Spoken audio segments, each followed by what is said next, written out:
उसे मारना चाहता है भैया कि भैया इसको न मार। ये बेटा नहीं है, ये तो बेटी है।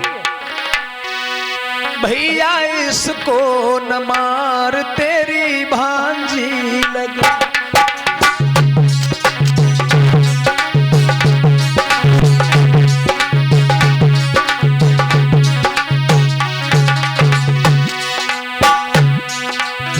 भांजी लगे तेरी भांजी लगे भैया इसको, भैया इसको, भैया इसको न मार तेरी भांजी लगे। भैया इसको न मार तेरी भांजी लगे।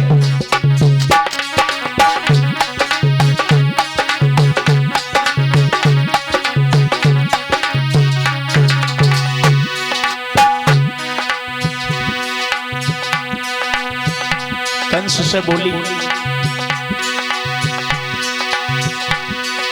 सात पुत्र प्रिय भ्रात हमारे तूने दे मरवाई।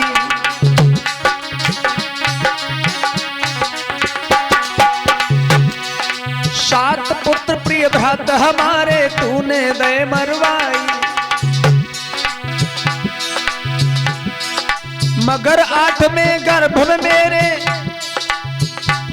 ये बेटी सुंदर आई। भैया इसको, भैया इसको, भैया इसको न मार तेरी भांजी लगे। भैया इसको न मार तेरी भांजी लगे।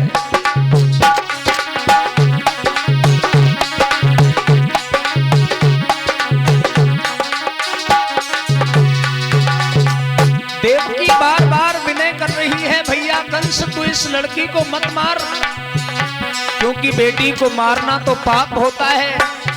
कंस बोला हमें पाप की परवाह नहीं है, हमें इस समय जिंदगी की परवाह है। कहीं ऐसा न हो ये लड़की इसका पति हमको मार डाले, या इसके द्वारा जो बच्चा पैदा हो वो हमें मार डाले।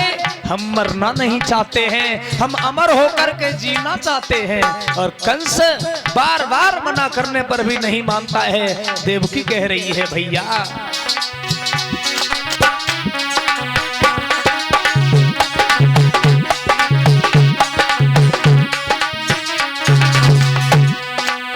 भांजी लगे तेरी भांजी लगे। भैया इसको, आए हाय इसको, भैया इसको न मार तेरी भांजी लगे।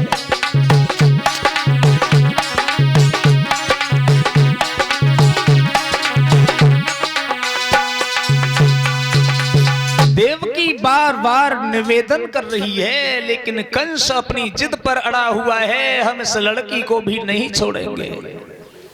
भोजराज कंस ने बहन देवकी के हाथों से जबरदस्ती उस लड़की को छीन लिया, और छीनने के बाद जैसे ही चट्टान से पटकना चाहा, वो लड़की हाथों से छूट करके आकाश में चली गई। और जैसे ही आकाश में चली गई महाराज परीक्षित, आकाश में पहुंचने के बाद उसने आकाशवाणी में एक बात कही, भोजराज कंस, अरे तू हमें क्या मारेगा? तेरे मारने वाला तो ब्रजमंडल में पैदा हो गया है। और जैसे ही कंस ने सुना तो मस्तक को ठोक कर के जमीन पर बैठ गया। ये क्या हुआ?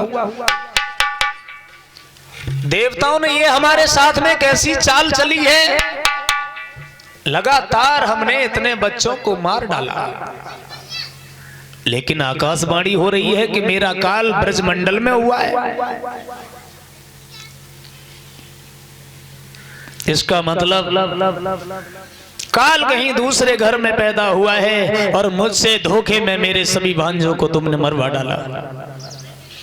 कोई बात नहीं, तुम हमारे साथ चाल चलो। कितनी चाल चलोगे?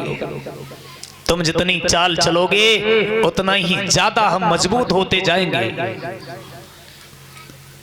हम डरने वाले नहीं हैं। बहुत सी सेना है, बहुत से बली बली पहलवान मेरे पास हैं, बहुत से राक्षस हैं, किसी न किसी के द्वारा हम उसे मरवा देंगे। तो महाराज परीक्षित, भोजराज कंस अपने घर में बैठा हुआ है उदास, और उदास जब बैठा हुआ है, अचानक भोजराज कंस, जिसकी एक मुंह बोली बहन थी जिसका नाम था पूतना, और पूतना जो थी कंस के सामने एक दिन आकर के खड़ी होगी।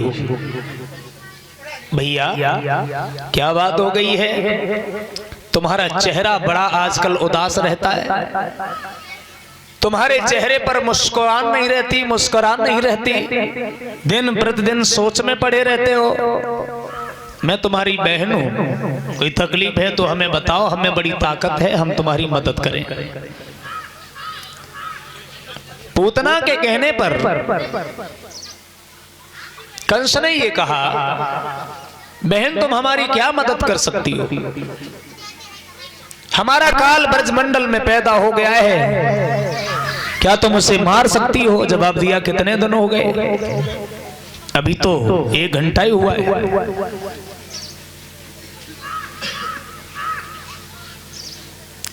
माफ करें,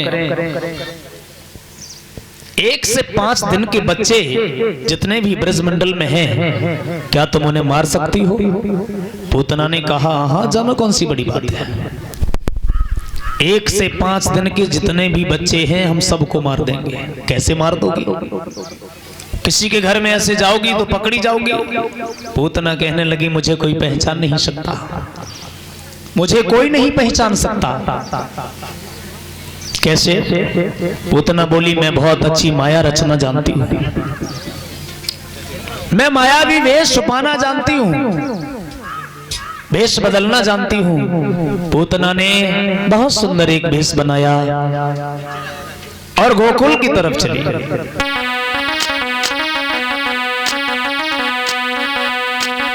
कि सुंदर चटक चुनरिया सिर पे डार के चली,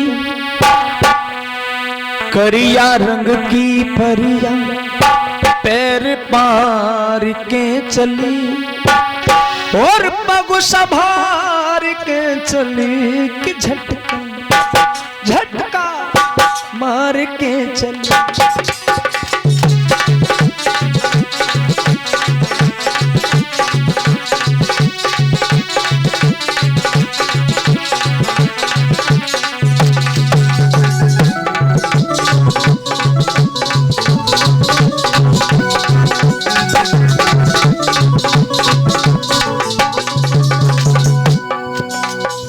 करिया रंग की फरिया पैर पार के चली, सुंदर चटक चुनरिया सिर पे डार के चली, पग संभार के चली, कि झटका झटका मार के चली।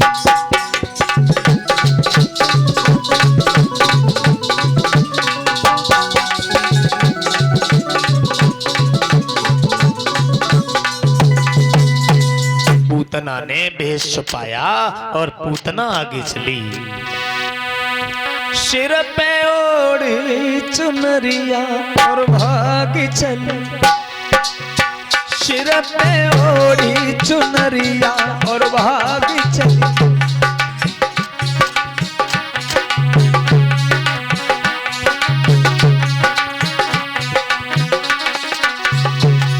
बहुत सुंदर एक गोपी का रूप बनाने के बाद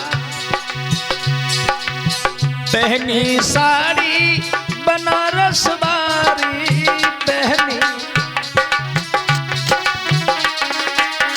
पहनी साड़ी बनारस वाली पहनी,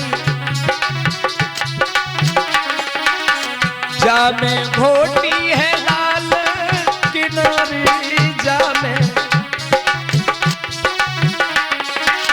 और बलुखा में कमरिया और भागी चली, सिर पे ओढ़ी चुनरिया और भागी चली।